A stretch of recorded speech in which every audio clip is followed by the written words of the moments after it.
민수기 31장 말씀은 미디안과의 전쟁의 내용을 우리에게 알려주고 있습니다. 이제 민수기 26장에서 30장까지의 내용이 어떻게 구성되어 있었습니까? 이스라엘 백성의 20살 이상의 전쟁에 나갈 만한 모든 사람의 수를 셌지요. 그리고 제사법에 대한 점검을 했고 절기에 대한 점검도 나타나고 있습니다. 이것이 26장과 30장까지의 내용이었습니다. 그리고 이제 31장이 오면 이제 이스라엘 백성들을 향해서 하나님께서 이 미디안, 여호와 앞에 범죄하게 했던 이 미디안에 대하여 원수를 갚아라 라는 내용으로 31장이 이어집니다. 그러니까 이 내용은 민수기 25장에 나타난 바알부올 사건의 연속으로서의 31장 이렇게 되는 거죠. 그러니까 25장에서 31장으로 사건의 순서로 보면 31장으로 그렇게 연결되어진다라고 볼 수가 있습니다. 바알볼에 가담하게 되고 바알볼을 통해서 24,000명이 연병을 통해서 죽임을 당하게 됩니다. 또한 그뿐만 아니라 고스비 사건을 통해서 비느하스가 그 고스비를 죽임을 통해서 평화의 언약을 맺었다라는 사건을 우리가 25장에서 알고 있습니다. 그러면서 오늘 이 31장 2절에 보니까 하나님께서 어떻게 말씀하시는가 하면 이스라엘 자손의 원수를 미디안에게 갚으라 이렇게 말씀을 하고 있습니다. 이 이스라엘의 원수, 이스라엘 자손의 원수인 미디안을 갚아라. 미디안의 전쟁을 통해서 그들을 심판하라라고 말씀을 해주고 있습니다. 그러니까 이스라엘 백성들이 여호와 앞에 범죄하게 했던 이 미디안에 대한 심판의 메시지를 주고 있는 것이죠. 이 미디안이 누굽니까? 이 미디안은 어떤 한 민족을 말하는 것보다는 어떤 공동체를 이루고 있는 연합체를 알려주고 있는 것 같습니다. 그래서 8절에 보니까 그 죽인 자 외에 미디안의 5왕을 죽였으니 미디안의 왕들은 에유와 레겜과 수루와 후루와 레바이며 이렇게 말씀을 하고 있는 것이죠. 그래서 이스라엘 백성들이 죄를 짓도록 했던 그 악한 세력을 뭐해라? 심판해라 이렇게 말씀합니다. 여러분 이런 부분들은 구약에만 나타나 있는 특징이죠. 여러분 이런 부분들은 신약 성경에는 등장하지 않습니다. 특별히 하나님의 나라라는 그 형태가 국가라는 그 형태로 나타났던 구약의 이스라엘이 바로 하나님 앞에 범죄하게 했던 이스라엘 백성들은 뭐를 당합니까? 하나님의 다루심을 받죠. 그리고 범죄하게 했던 그 사람들, 그 민족들에 대하여 하나님은 심판 메시지를 선포하고 있는 것입니다. 이것을 신약에 그대로 가지고 와서 성전이라고 말하는 것은 온당치 않습니다. 신약 성경에 보면 이런 전쟁들은 다 영적 전쟁으로 그렇게 표현되고 있고, 영적인 전쟁, 결국은 인간 안에 있는 또한 교회 성도들 안에 있는 끊임없는 그 유혹의 세상을 향한 그 영적 전쟁의 그러한 표현들로 나타나 있지, 어떤 국가 간의 성전으로 절대 이것을 적용할 수 없다라는 것을 우리는 너무나 잘 알고 있습니다. 그렇다면 이 전쟁의 특징은 어떤 특징을 가지고 있습니까? 먼저는 여호와의 전쟁이다라는 것을 우리는 잘 기억을 해야 합니다. 이스라엘 백성들은 여호와의 전쟁에 참여한, 그러니까 이스라엘 백성을 범죄하게 했던 그 범죄 사건에 대한 헤렘 전쟁은 여호와의 원수다 이렇게 말씀하고 있습니다. 여러분 31장 2절을 다시 한번 보면 이스라엘 자손의 원수를 미디안에게 갚으라 이렇게 말씀하고 나서 3절에 보니까 모세가 백성에게 말하여 이르되 너와 함께 있는 사람들 가운데에서 전쟁에 나갈 사람들을 무장시키고 미디안을 치러 보내어 여호와의 원수를 갚되 이렇게 말씀하고 있죠. 그러니까 이스라엘의 원수는 곧 누구의 원수예요? 여호와의 원수입니다. 하나님의 자기 백성들을 부정하게 만들었던 그것이 곧 여호와의 원수가 되어졌다라는 것을 우리에게 말씀하고 있죠. 그 여호와의 전쟁이라는 이유가 또 하나 더 나타나죠. 6절에 보니까 이렇게 되어 있습니다. 모세가 각 지파에 1000명씩 싸움에 보내되 제사장 엘리야살의 아들 비느하스에게 성소의 기구와 신혼나팔을 들려서 이렇게 말하고 있습니다. 여러분 이 성소의 기구는 무엇을 말합니까? 언약궤라고 볼 수 있습니다. 그러니까 이스라엘 백성들의 전쟁 앞에는 언제나 언약궤가 앞서 있습니다. 이것은 무엇입니까? 하나님과 이스라엘 백성의 언약, 약속인 것이죠. 그러니까 이스라엘 백성들이 이스라엘 백성들의 사명이 무엇입니까? 이스라엘 백성들이 서면 이스라엘 백성들 앞에서는 항상 구원과 심판이라는 깃발이 서 있습니다. 이스라엘 백성들에게 항복을 하고 그 백성들에게 들어오게 되면 여호와의 신앙을 고백하게 되고 여호와의 왕되심을 인정하면서 언약 백성 안으로 들어오게 되는 것이죠. 그 이스라엘 백성들을 영접하지 않으면 뭐가 됩니까? 심판입니다. 전쟁입니다. 이것이 그대로 신약 성경의 복음이라는 단어로 나타나는 것이죠.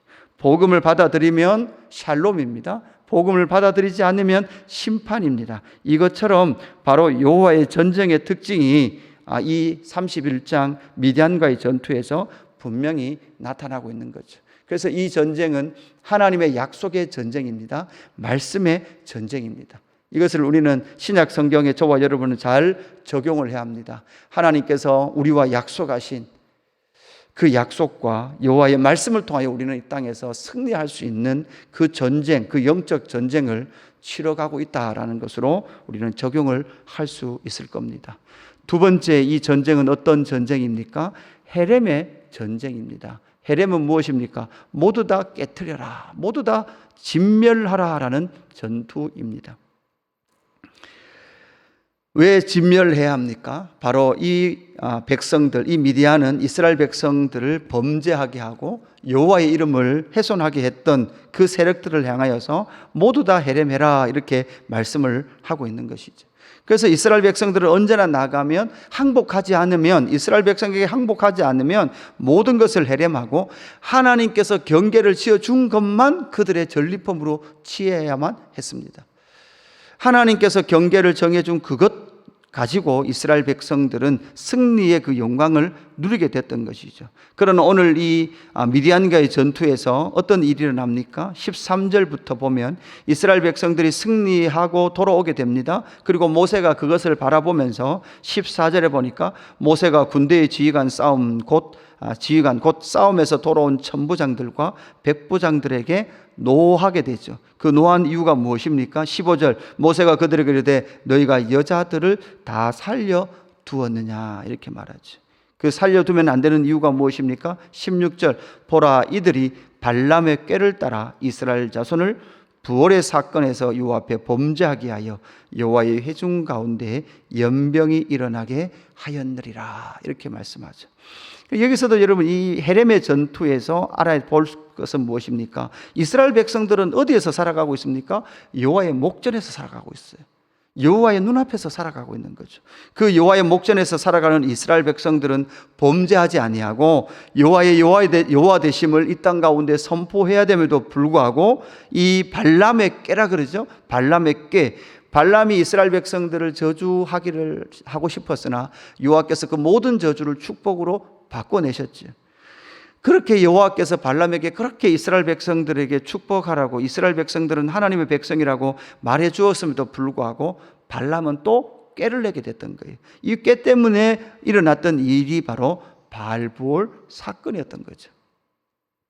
이것을 통하여 이스라엘 백성들은 연병이라는 그의 다루심을 받았습니다. 그러나 이 바알부올의 사건을 꾸몄던 발람과 그 미디안의 부족들은 지금 하나님 뭐하라고 하십니까? 심판하라, 헤렘하라 라고 말씀하고 있는 것이죠.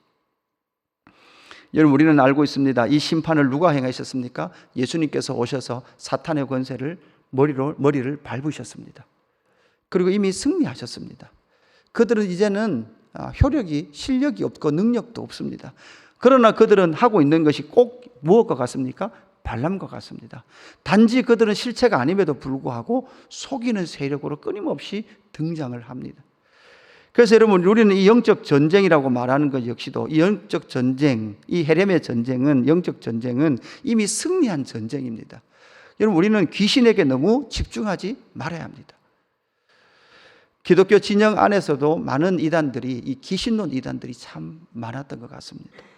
여러분 우리가 이제 뒤에 보면 살피겠지만 전쟁에 나갔던 모든 것들을 정결하게 해야 되잖아요. 이 전리품도 정결하게 해야 되잖아요. 여러분 그런 거 보면 여기 보면 금, 은, 동철 뭐 이런 것들 다 불로 지나가게 하고 물로 씻어야 된다 그러잖아요. 여러분 이런 것들이 지금 신약의 시대도 있습니까? 신약의 시대도. 그러니까 뭐 우리가 물건을 새로 사면 그 물건을 집에 들여놓을 때는 꼭 물건에 안수기도 하고 붙은 귀신 떠나보내고, 우리 지금 카메라 하나 새로 샀는데 지금 선명하게 보이죠. 들어오기 전에 마당에서 저걸 카메라 놓고 안수기도 하고 카메라에 붙은 귀신 쫓아내고 그렇게 카메라를 가지고 와야 됩니까? 신약에는 그렇지 않습니다.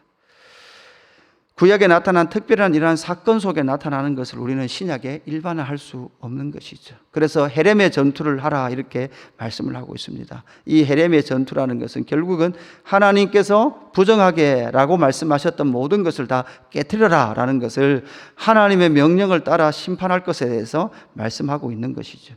결국 이 여호와의 전쟁의 마지막 특징은 무엇입니까? 정결함의 전투입니다. 왜 이 전투를 합니까? 정결해야 함에도 불구하고 그 정결, 여호와의 거룩함을 훼손한 것들은 다 뭘 당한다는 것, 심판을 당한다는 것을 정확하게 말씀해 주고 있습니다. 바알볼도 정결의 문제였습니다. 그들이 우상 이방 종교의 제2의 참여한 사건이죠. 이건 그냥 음행의 의미가 이런 것들이 포함되어 있는 거죠. 그러니까 이방 종교의 참여함을 통해서 하나님을 예배해야 될 이스라엘 백성들이 세상 우상을 섬기는, 예배하는 그러한 우를 범했던 것이죠. 거기에 대하여 하나님은 심판하고 너희들이 다시금 정결하게 될 것에 대해서, 정결의 예식을 치를 것에 대해서 말씀하고 있습니다. 이 정결의 예식이 여러분 뭐로 나타나는 거예요? 전쟁으로 나타났던 거예요. 그래서 그 부정하게 했던 이 사건들을, 그 세력들도 심판하고 이스라엘 백성인 너희도 이제는 정결하게 돼서 다시금 하나님의 이름을 이 땅 가운데 나타낼 것을 말씀하고 있는 것이죠. 그래서 31장 24절 너희는 일곱째 날에 옷을 빨아서 깨끗하게 한 후에 진영에 들어올지니라 이렇게 말씀을 하고 있습니다. 그래서 이스라엘 백성들의 특징은 무엇입니까? 정결하며 깨끗한 백성들의 특징이 있습니다. 그래서 불로 태우고 물로 정결하게 씻으라 이렇게 말씀을 하고 있는 거죠. 신약의 성도인 저와 여러분, 성령의 역할이 무엇입니까? 성령이 하시는 일이 무엇입니까? 우리 안에 있는 이렇게 부정하게 끊임없이 솟고 있는 우리를 다시금 불로 태우시고 물로 정결하게 하셔서 언제든지 예수 그리스도의 보혈의 능력으로 다시금 하나님 앞으로 나올 수 있는 회개의 은혜를 우리에게 주시며 정결한 백성, 내가 거룩하니 너희도 거룩하라 라고 말씀하시는 정결한 백성, 여호와의 백성으로 살아가기를 말씀해 주고 계시는 것이죠. 오늘 이 여호와의 전쟁의 세 가지 특징, 이건 여호와의 전쟁이다, 헤렘의 전쟁이다, 정결하게 하는 전쟁이다 라는 것을 기억하시면서 신약 시대를 살아가는 우리 역시도 이 영적 전쟁을 어떻게 치르며 면류관 얻는 그날까지 정결한 공동체로 유지되어야 되는지, 저와 여러분 또한 교회 공동체를 잘 살펴보는 귀한 은혜가 있기를 주님의 이름으로 축복합니다. 기도하겠습니다. 하나님 아버지 감사합니다. 범죄가 있는 그곳은 꼭 하나님께서 심판하십니다. 그뿐만 아니라 여호와의 군대 이스라엘이 전진하는 그곳에는 언제나 구원과 심판의 깃발이 서 있습니다. 거룩한 백성, 정결한 백성으로 살아가야 될 이스라엘 백성들의 바알볼 사건, 그 비참했던 사건을 하나님은 넘어가지 아니하시고 그 사건을 정리하시고 심판하시고 헤렘하시고 정결하게 하시며 다시금 이스라엘 백성들이 여호와 앞에 서기를 원하시는 하나님의 심판의 장면을 이 아침에 묵상합니다. 하나님 아버지, 신약의 교회 공동체 성도인 우리 역시 우리의 삶을 돌아보게 하여 주시옵소서. 우리를 정결하게 하신 예수 그리스도의 보혈의 능력과 교회의 그 영광들을 바라보게 하시고 하나님 우리 안에 또다시 속는 일들, 공중권세 잡은 자들에게 속아 넘어가는 일들이 있다면 다시금 전신갑주를 취하며 믿음의 전쟁, 이 거룩한 영적 전쟁을 치러가는 교회 공동체 될 수 있도록 인도하여 주옵소서. 감사함을 드리며 구주 예수 그리스도의 이름으로 기도드리옵나이다. 아멘.